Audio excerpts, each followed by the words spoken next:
नमस्ते किशन। मैं हूँ अमेठी के पास एक जगह है उत्तर भारत, सुल्तानपुर में शायद केला कम ही हो रहा है। आप शुरुआत कर रहे हैं। आपका भैया पूरा परिचय। मेरा नाम है अजय प्रसाद सिंह जी। और ग्राम डीडग्गूपुर, पोस्ट डीडग्गूपुर, डिस्ट्रिक्ट सुल्तानपुर। अच्छा। ब्लॉक पूरे भारत। पानी शायद इस बार आपके यहाँ बहुत ही 15 जून से लगातार शायद ही कोई ऐसा दिन हो जब बारिश न हुई। अच्छा। बहुत ज़्यादा बारिश हुई। ये हमने प्लांटेशन कब कर दिया था? ये मंगलवार किए थे, आज शनिवार है। लगभग मंगलवार को 8 दिन होंगे। 24 तारीख को। अच्छा, 5 दिन हुए अभी। पौधा आपका सारा MP से ही आया है? जी है ना, बढ़वानी रेवा फ्लोरा का बी किसान से मंगवाया है। सिंह साहब पूरे यूपी के कोने कोने में पहुंच जाएंगे। ये पहुंच गए हैं। ये ब्लू कापर वाला ड्रेन हो गया आपका है जी। ये तो जैसे वो करवाए, क्या बोलते उसे, जो कीचड़ बनाया था उसमें तो डाले ही थे बराबर, लेकिन बारिश हुई तो हमको डर लगा। हमने कहा एक बार फिर से जो है बेड वगैरह सारा ड्रिप रहेगा आगे भविष्य में, है ना। आपने तैयारी वैसे ही कर भी रखी है। मतलब एक नाली है और एक पाली है। थोड़ा सा आपका लाइन मिलाने में कहीं गड़बड़ हुआ है। ओके, खैर इसे अभी जो अब बारिश तो अभी बंद हो रही है, उसके बाद इसको फिर एक बार रिपेयर कीजिए। ये जो नाली में प्लांट आ गए हैं, आपकी नाली बीच में चाहिए। हाँ, नहीं वो बीच में। हाँ। वही गुड़ाई करवा के इधर मिट्टी भरवा देंगे, बीच में डालेंगे। एक और डिसऑर्डर है पूरे खेत में, जैसे ये काई जमी है ना पानी ज़्यादा गिरने की वजह से, और हमें सफाई में टाइम न मिला, तो आप क्या कीजिए, ये कुछ तो बायोमास आच्छादन पड़ा है आपका, है ना। बाकी ये नज़दीक का निकाल करके पौधे के पास में रखवा दो। जैसे अगर यहाँ की मैं बात करूँ तो ये ज़मीन पूरी टाइट हो चुकी है, एकदम कड़क है आने जाने। हाँ, ये पौधे के पास यहाँ पर चाहिए आपको बायोमास आच्छादन। ये लो, ये सामान स्विच ऑफ हो जाएगा इधर।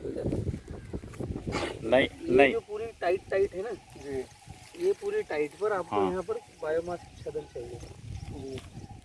कितना भी पड़ा है तो ये जो अपना यहाँ आएगा टाइट पर।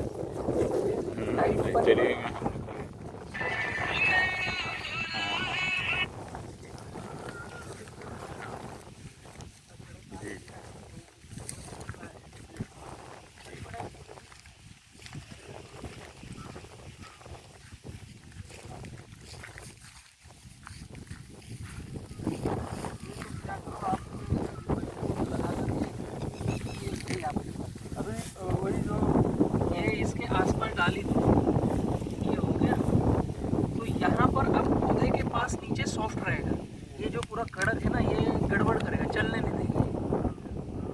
और दूसरा, ये जो कीचड़ है, इसके लिए अभी आपको समझ लो पूरा सितंबर का महीना अमोनियम सल्फेट रखना है।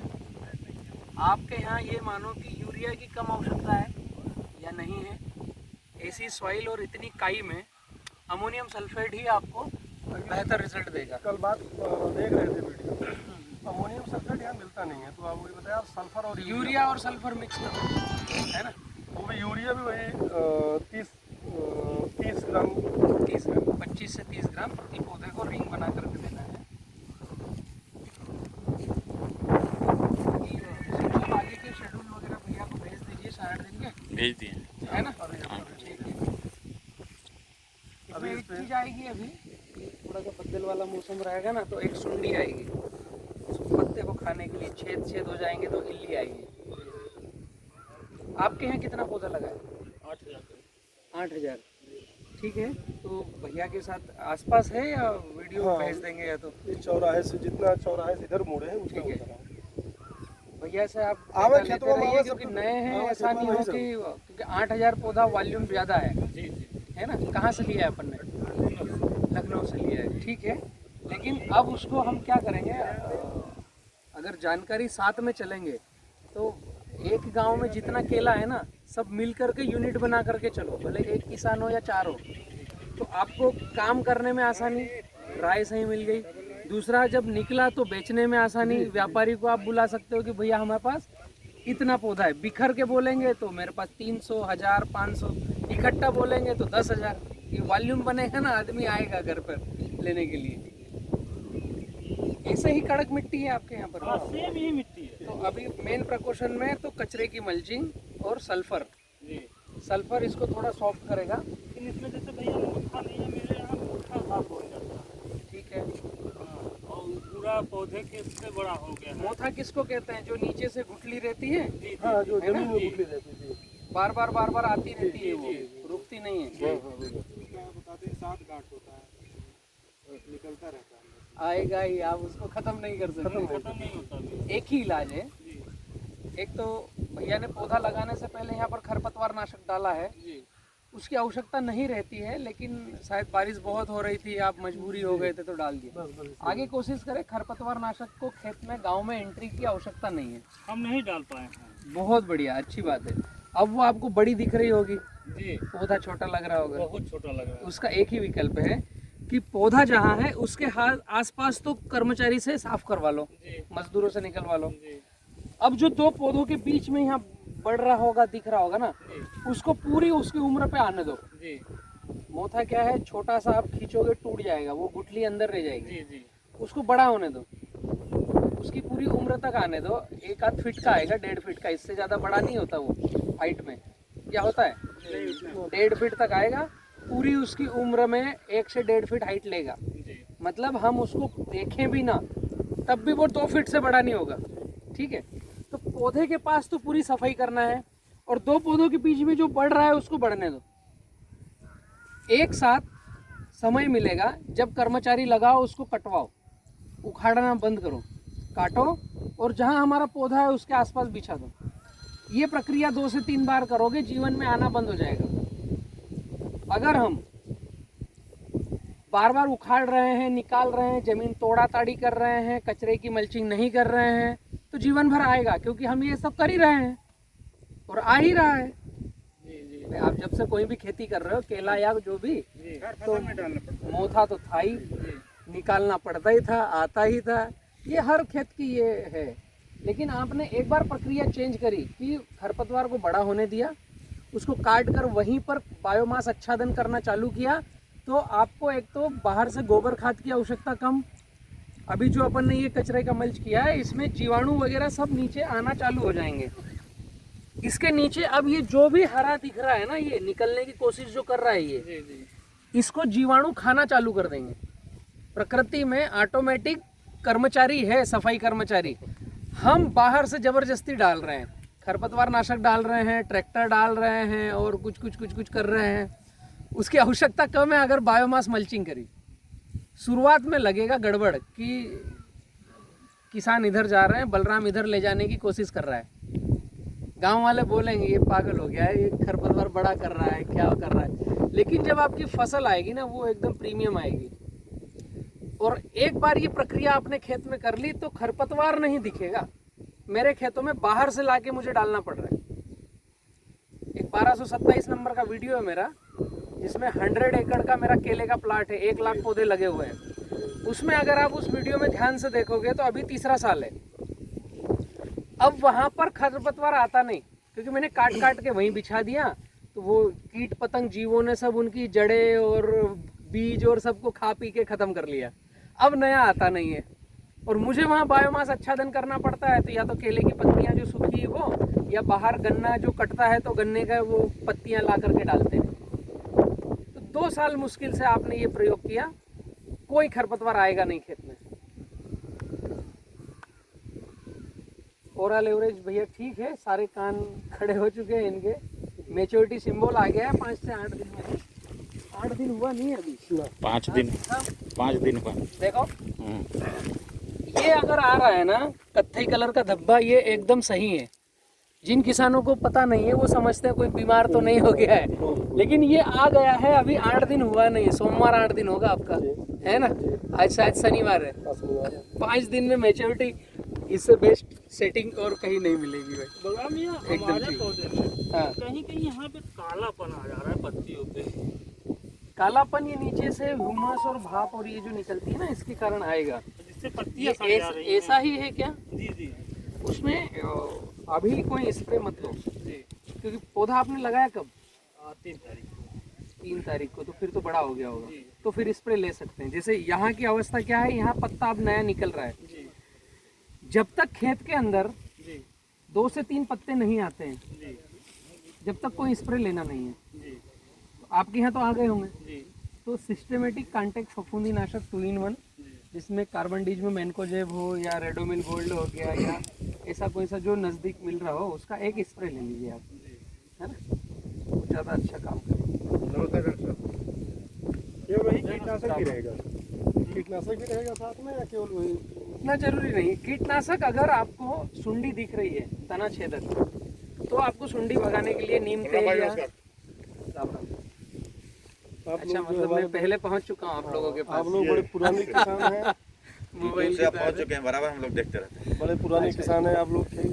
केले के हम तो आपकी बात शुरू कर रहे हैं ये और क्या, हमको लगता है कि हमारे जिले में हाँ शायद इनका गांव सिकरा गांव ही ऐसा है कि जहाँ पे हमको लगता है कि कई साल से खेती हो रही है केले की। बहुत पहले से ये लोग कर रहे हैं, लेकिन 12 महीने में फसल कटती है हमारे यहाँ।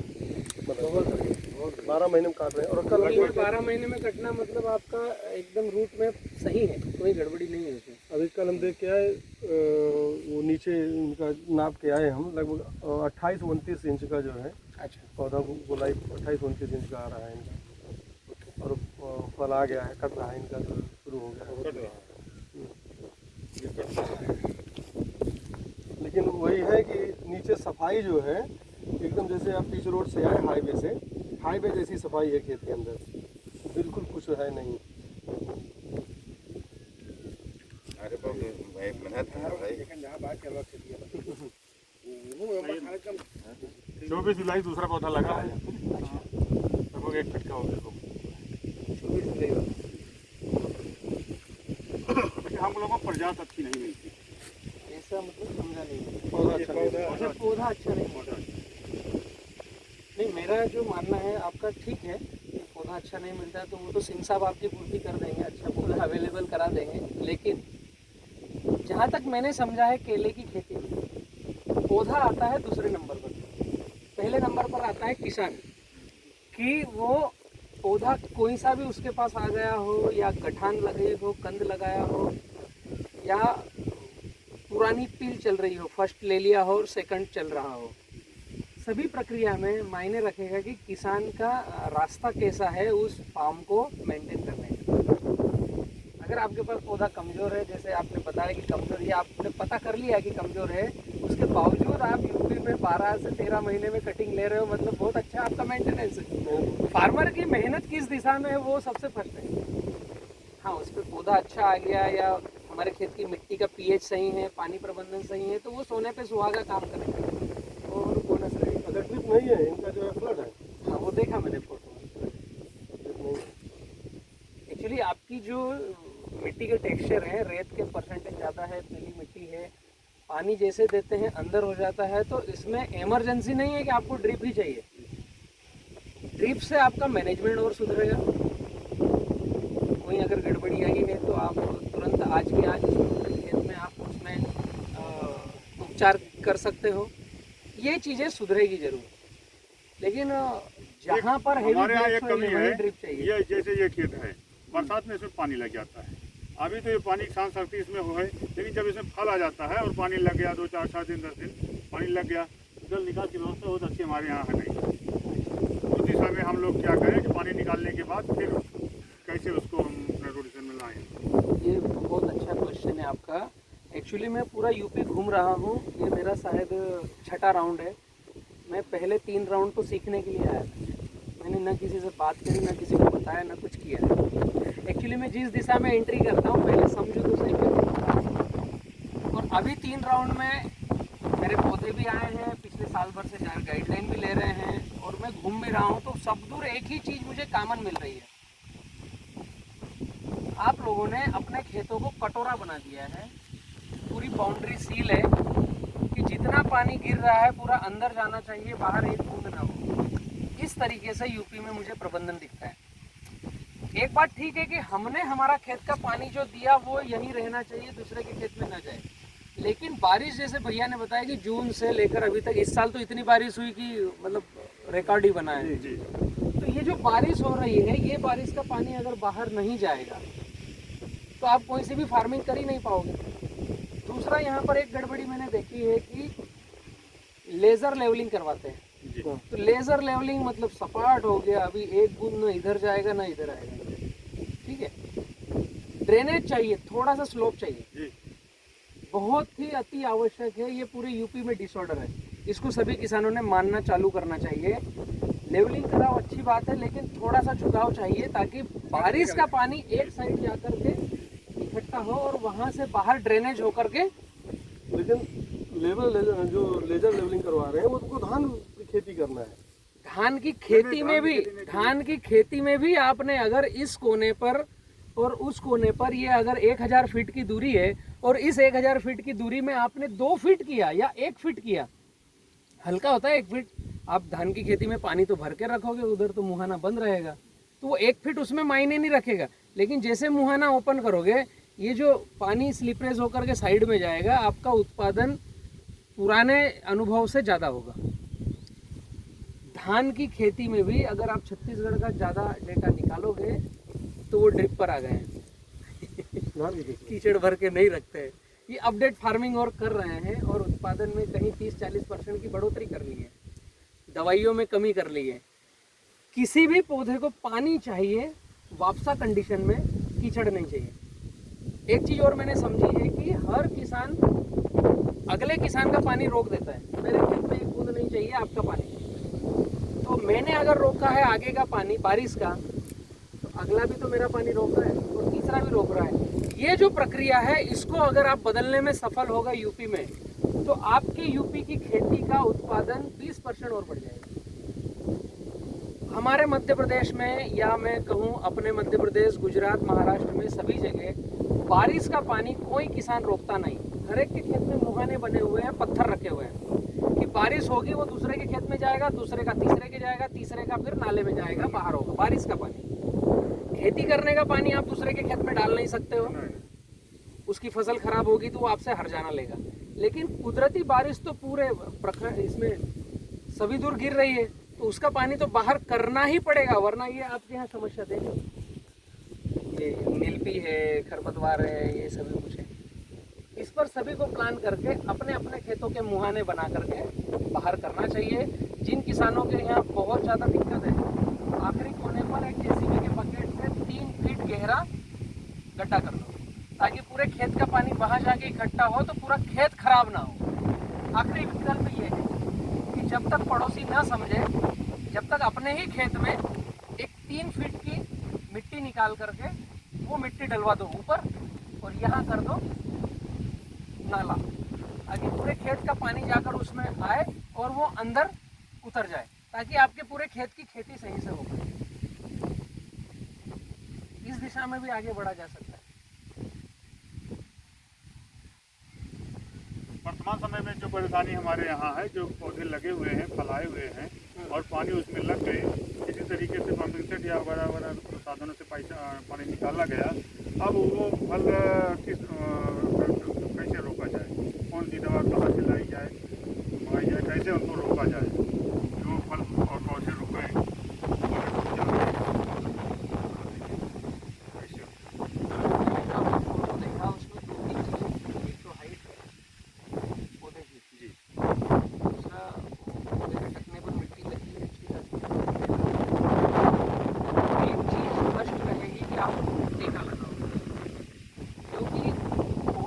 डेवलपमेंट हो चुका है। अब हम उसे तत्काल डेवलपमेंट को चेंज नहीं कर पाएंगे कि उसके तने को स्ट्रॉन्ग कर दें या पत्ता एक दूसरे से चिपक कर रहे। एक्चुअली केला क्या है, ना तो पीपल नीम बरगद जैसा उसका कड़क तना है और ना उसमें हार्डनिंग जैसा सिम्टम आता है। उसमें आते हैं पत्तों का आवरण, पत्ते चिपके हुए रहते हैं, एक पत्ते से दूसरा पत्ता चिपका हुआ रहता है और वो जितना ज़्यादा चिपकेगा उतना वो स्ट्रॉन्ग खड़ा रहेगा। हमारे यहाँ यूपी में, जहाँ मैं आपके पास खड़ा हूँ, यहाँ पर ठंडी चलती है 2 महीने एकदम बहुत ज़्यादा, गर्मी चलती है 2 महीने एकदम ज़्यादा, बारिश चलती है 2 महीने एकदम ज़्यादा। आपके यहाँ तीनों मौसम एक्सट्रीम लेवल पर है, मतलब एकदम ऊंचाई पर है।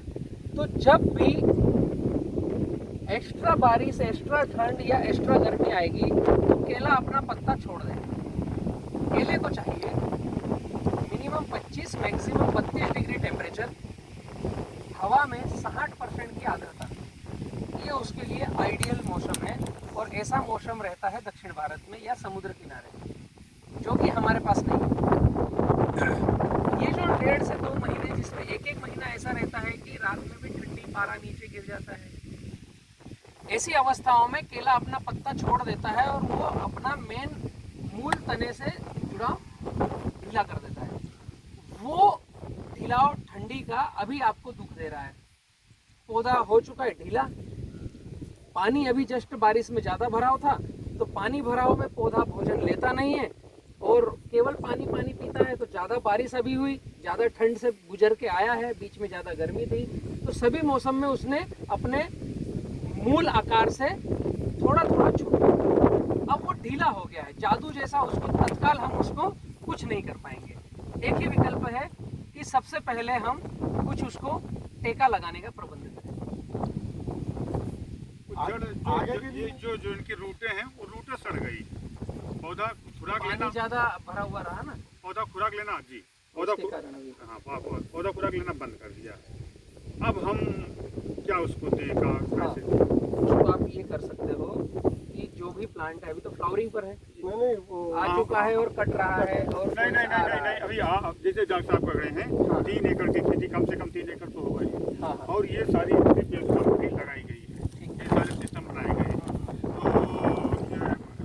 हमने देखा, अब हमारे पास कोई ज्ञान नहीं है कि हम क्या बताएं डॉक्टर साहब, अपने जो तकनीक आपका पौधे की उम्र कितनी है? फ्लावरिंग आ गई है या आ रही है? अब तो आ रही है। आ रही है। जुलाई का लगा पौधा, वो 25 जुलाई का लगा पौधा। अभी ये जितने खेतों में पानी भराव वाली थी प्रकरण, लगभग सभी के यहाँ होंगी, तो सल्फर का प्रयोग कीजिए सबसे पहला। पौधा जहाँ है, पौधे से 1-1.5 फीट दूर जहाँ मॉइस्चर है वहाँ पर रिंग बना करके अमोनियम सल्फेट अगर मिलता है तो सबसे बढ़िया होगा। अमोनियम सल्फेट अगर नहीं है तो यूरिया सल्फर लीजिए, 50 किलो गोनी यूरिया की, उसमें 5 किलो सल्फर WDG मिक्स कीजिए। अगर यूरिया भी नहीं मिल रहा है तो सिंगल फिर सल्फर का उपयोग कीजिए, ठीक है? नहीं, यूरिया मिल रहा है। तो यूरिया सल्फर लीजिए, प्रति पौधे को 50 ग्राम जी। बिखरा करके देना है चारों तरफ। सल्फर क्या करता है? खुद फफूंदीनाशक है, खुद एक्रीसाइड है और खुद अपने आप में वो एक तरह का फर्टिलाइजर है, पौधे का भोजन है, खाद है। और सल्फर खनिज तत्व है, सल्फर कोई पेस्टिसाइड फर्टिलाइजर नहीं है, वो खदानों से निकला हुआ पाउडर है सल्फर, ठीक है? वह पौधे के आसपास जाएगा तो एक तो आपके पानी को लीच करेगा, पौधे में गर्माहट लाएगा, जो कुछ फंगस वहाँ पर लगी है जड़ों में उसको कुछ हद तक दूर करेगा और नए फुटाव करने में फास्फोरस को अपटेक करवाएगा। रूट नया विकास करना है, जड़ों का नया विकास करना है, तो हमें खेतों में सल्फर एप्लीकेशन चाहिए। सल्फर जितना पौधा उठाएगा या हमारे प्लांट के जड़ों के कक्षा में सल्फर की अवेलेबिलिटी सही मात्रा में है तो पौधा जड़ों को जल्दी से जल्दी ज़्यादा से ज़्यादा विकास की ओर ले जाएगा। एक तो सल्फर करना है, दूसरा आपको कार्बन डिज्म और वाइसेनोमेटा की ड्रेंचिंग करना है ताकि पौधा सिस्टमेटिक स्ट्रॉन्ग हो जाए और फंगल नया इंजेक्ट ना हो उसकी जड़ों में। जो एक बार काली होकर के गई है वो अब दोबारा उस जड़ को आगे ना बढ़े काली होती हुई। 1000 पौधे पर पहली बार अगर ज़्यादा समय हो गया है तो 200 ग्राम कार्बन डिज्म और 200 ग्राम वाइसेनोमेटा, ये दोनों का कॉम्बिनेशन घोल बनाना है 200 लीटर पानी में और प्रति पौधे को 200 ml सीधे तने पर डालना है। सल्फर देना है तने से दूर, कार्बन डिज्म वाइसेनोमेटा सीधे तने पर देना है। कार्बन डिज्म और वाइसेनोमेटा को प्रति पौधे को 1000 पौधे को 100 ग्राम अगर हर 28 दिन में हम ले रहे हैं कंटिन्यू, तो यह प्लांट में टीकाकरण का काम करेगा, वायरल और फंगल से लड़ने की क्षमता कंटिन्यू बनाकर रखेगा, स्ट्रॉन्ग रखेगा। जैसे बारिश हुई जब भी हम ले ऐसा नहीं है, इसको अगर हम कंटिन्यू कर रहे हैं तो डिसऑर्डर होता है, ज़्यादा गर्मी, ज़्यादा ठंड, ज़्यादा बारिश में पौधा स्ट्रॉन्गनेस खोता है। उसकी वजह इसको हम देते रहे तो पौधा स्ट्रॉन्ग रहेगा, रोग प्रतिकारक क्षमता उसमें ज़्यादा से ज़्यादा रहेगी, ठीक है? और कुछ हो क्वेश्चन तो बता।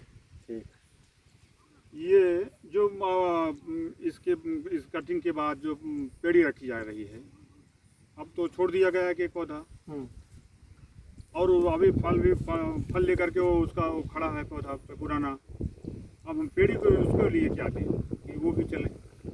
आपका लाइन से लाइन पौधे से पौधे की दूरी क्या है? 7.5 4.5 7.5 4.5 ट्रैक्टर से जुताई करते हैं, बड़े वाले ट्रैक्टर अच्छा, से। ये 7.5 है जी। और पौधे से पौधा 4 है। 4.5 तो माल कट जाए उसके बाद में पेड़ी रखो, माल करते। अभी रखो ही मत। उसका कारण है ये जो पौधे से पौधा है ये नजदीक है आपका, पेड़ी रखोगे इसी 4.5 वाले में, 4.5 वाले है ना, क्योंकि 7 तो आपने खेत के अंदर बाहर जाने के लिए जगह बना ली है, हाँ जी, हाँ। तो उधर पेड़ी जाएगी भी नहीं तो वो रास्ते में अड़चन देगी। और इधर पेड़ी रखोगे तो इधर ग्राफ छोटा है, ऑलरेडी पत्ते कम है ना, तो माल अपना कटना चालू हुआ है, 1 से 2 महीना रुको, उसके बाद में पेड़ी रखो, अभी उस पर दिमाग लड़ाओ मत। तो विलम्ब नहीं हो जाएगा, और फल कब आएगा पीछे से? इसके लिए फल कब आएगा, इसके लिए यही सही जवाब है कि हम जब रखेंगे तो बड़े साइज का रखो अगर आपको जल्दी चाहिए। नीचे पेड़ी में मोटा पतला देखना है, छोटा बड़ा नहीं देखना है। हम सारे किसान दूसरी दिशा में पेड़ी रखते हैं कि ये 3 फीट का है और ये 1.5 फीट का है, तो पूरे खेत में 1.5 फीट का रख लूँ या पूरे खेत में 3 फीट का रख लूँ, हाइट से चलते हैं। ये सबसे बड़ा गलत डिसीजन है। हमें चलना चाहिए नीचे मोटाई से, कि ये 1 किलो मोटा दिख रहा है तो पूरे खेत में 1 किलो की मोटाई वाले हों तो वो साथ में रखूं, क्योंकि वो 2-3 बार कट चुका है तो उसके उम्र उतनी है। कोई अगर पूरे खेत में जिसकी संख्या ज़्यादा है कि ये 300 ग्राम साइज का है, इसकी गुठली छोटी है, मतलब ये ज़्यादा उम्र का नहीं है, ये ज़्यादा कटा नहीं होगा, तो पूरे खेत में वो साइज का रखें। एक तो हमें पेड़ी रखते समय ये चयन करना है कि हमें कटिंग कब चाहिए। अगर जल्दी चाहिए तो हमें मोटा रखना है, मध्यम समय चाहिए तो छोटा, और लेट चाहिए, अभी हमने पौधा लगाया हो टिश्यू का इस तरह से, हमें पूरे 14 महीने 13 महीने में कटिंग चाहिए यूपी में, तो एकदम नया निकला है बेबी, जिसको एक बार भी आपने नहीं काटा है, उसे लेना चाहिए।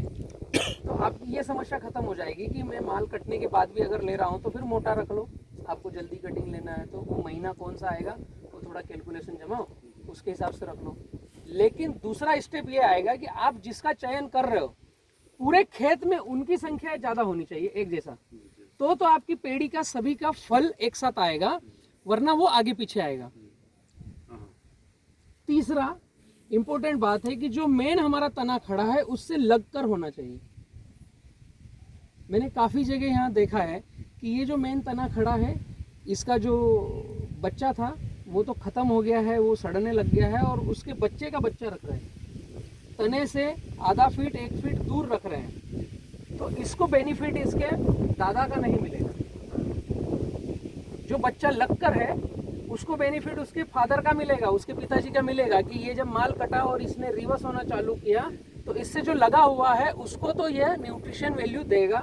आपको फर्टिलाइजर खाद कम डालना है और यही खाद उस पौधे को लगेगा। ये तो नहीं करते हैं ना, ये तो पौधा जड़ से काट के निकाल के खेत के बाहर फेंक देते हैं ना सब। नहीं, वो तो काट कर फेंक दिया, नीचे तो गुठली रहेगी। हाँ, गुठली रहेगी। अच्छा, सेकंड का भी आप मतलब जो माल कट गया तो उसको काट के तना बाहर बाहर फेंक देते हैं जी, तना सब निकाल के बाहर फेंक रहे हैं। नहीं, उसमें भी अगर हमने कुछ सुधार किया, चेंजेस किया, जैसे ये मेन पौधा है, इसका माल कट गया है और इसे माल कटने के बाद हम पूरा खेत के बाहर कर रहे हैं, तो आपने 50% पैसा खेत के बाहर फेंक दिया। ये जो मेन पौधा है ये माल कटने के बाद ये रिवर्स होता है और इससे लगा हुआ जो बेबी है उसको पूरा यह न्यूट्रिशन अपना देता है। इसने साल भर में जितना लिया, जितना फल को लेना था उसने ले लिया, वो कट के मार्केट में बिक गया, लेकिन 50 से 60% अभी वो लाट तना खड़ा है, वो तना रिवर्स होगा और आपके बच्चे को भोजन देगा। आप एक दाना भी खाद नहीं डालोगे, जब भी ये चलता रहेगा, तो उसे काट कर बाहर फेंकना बंद करो। उसको क्या करना है, माल कटने के बाद 2 से 3 पत्ते हरे छोड़ना है, सूखे पत्ते सारे उतार लेना है और वहीं पर बायोमास आच्छादन कर दो। ये खुद ब खुद रिवर्स होगा और इसको पिकअप मिलता रहेगा। तो आपका जो पिछले साल का जो अगर 20 से 25 किलो का वजन आया है घर में, तो ये मेन तना रखने से आप 30 से 40 किलो ले पाओगे, अच्छा, क्योंकि हमारे पास लिमिटेशन है। हम केवल डीएपी, यूरिया, पोटास खाद डालेंगे या गोबर डालेंगे या वर्मी केचुआ डालेंगे। नेचर को क्या चाहिए वो तो उस पौधे के अंदर है, वो खुद रिवर्स देगा और वो एक्स्ट्रा ऑर्डिनरी आएगा। मेरा जब ही तो हर बार कहना रहता है कि आपका फर्स्ट अगर 25 किलो आया है तो पेड़ी आपकी 30 किलो आना ही चाहिए, मतलब आपकी सही दिशा है। अगर पहला 25 है और दूसरा आपका पेड़ी 20 आ रहा है, मतलब हमारी चलने की दिशा में सुधार की आवश्यकता है। या 2-3 किसान सर ये पहले से खड़े हैं उधर, वो अपनी समस्या बता नहीं पा रहे, ये ऑनलाइन सहूलत बता करके ऑनलाइन मंगवाए और उसी विधि से जो है वो खेती को गीला बना करके लगाए थे और लगाए थे। उसमें बरसात चल ही रही है, बरसात हो ही रही है, पौधे का विकास नहीं हो रहा है। ये लोग बिना के रूप से इनके पास ये दवा लाएँ, वो दवा लाएँ, ऐसा डालें, हमेशा उसका बंदी कर रहे हैं, पंप के द्वारा दवा डालें। इसमें आपके यहाँ यूपी में मैंने कुछ चीज़ें और देखी है कि कुछ भी बात होती है तो फंगीसाइड पहले देते हैं, एक, दूसरा माइक्रोन्यूट्रिएंट्स पहले देते हैं। जी जी, ये दो चीज़ें आपके यहाँ कॉमन है बिल्कुल बिल्कुल सर, बहुत पूरे यूपी में, जी। और इन दोनों की आवश्यकता बार बार नहीं है, मैं ये कहना चाहता हूँ। जैसे आप यहाँ पर भी देखेंगे तो ये फंगस लगी हुई है, ये कीचड़ बना के लगाया है, इसमें भी वैसे ही, जी और ये साइड में फंगस लगी हुई है, ये कॉर्नर पे है। जी जी, लेकिन एक बार जब आपने फफूंदीनाशक दे दिया है तो उसे थोड़ा समय बिताने दो। अब वहाँ का पानी प्रबंधन करो। आपने फफूंदीनाशक जब दिया तो वहाँ पर फंगस को उसने काम किया, जैसे ये ब्लू कॉपर दे दिया है। अब यहाँ पर अगर कीचड़ कीचड़ है तो ये वापस भाप उठेगी और इसको लगेगी और ये फैलता रहेगा। इसका मतलब ये नहीं कि हम तीसरे दिन फिर फफूंदीनाशक दे दें, फिर 10वें दिन फिर दे दें। जितनी बार ज़्यादा आप फफूंदीनाशक का प्रयोग करते हैं वो ग्रोथ रेगुलेटर का काम करता है। आप उसे अगर पीछे पढ़ोगे ढंग से उसके इंस्ट्रक्शन में तो उसमें स्पष्ट लिखा है ग्रोथ रेगुलेटर, मतलब पौधे को रोकेगा, चलने नहीं देगा। कोई सा भी फफूंदीनाशक एक समय सीमा के लिए और एक टाइम पर और एक उसकी डोसेस की अवस्था है उतना ही देना चाहिए, और फिर उसे समय देना चाहिए उसको पौधे पर काम करने के लिए। एक तो आप बार बार फफूंदीनाशक कम करो, बंद करो। मैंने एक छोटा सा सूत्र दिया है कि प्लांटेशन करते समय आपने कार्बन डीज में लिया, अब हर 28 दिन में एक बार दे दो, कुछ देने की आवश्यकता नहीं है। फफूंदीनाशक 28 दिन में एक बार दिया, लेकिन जब हमने कार्बन डीज में दिया तो उसके 2 से 3 दिन तक पानी बंद करना है ताकि पौधा उसको अपने सिस्टम में खींच ले। अगर पानी ज़्यादा है, कीचड़ ज़्यादा है तो पौधा उसे ग्रहण नहीं करेगा, एक चीज। दूसरा, माइक्रोन्यूट्रिएंट्स की आप लोगों के खेत में आवश्यकता ही नहीं है इस अवस्था में। इस अवस्था में जी हमें आवश्यकता कब है माइक्रोन्यूट्रिएंट्स की? जब हमारी फार्मिंग बहुत ज़्यादा हम उत्पादन ले रहे हैं, नीचे से ऐसा लग रहा है कि डिसऑर्डर हो रहा है और उसकी विकृति दिख रही है। एक्चुअली माइक्रोन्यूट्रिएंट्स जो आप लाते हो उसके लेबल पर पढ़ोगे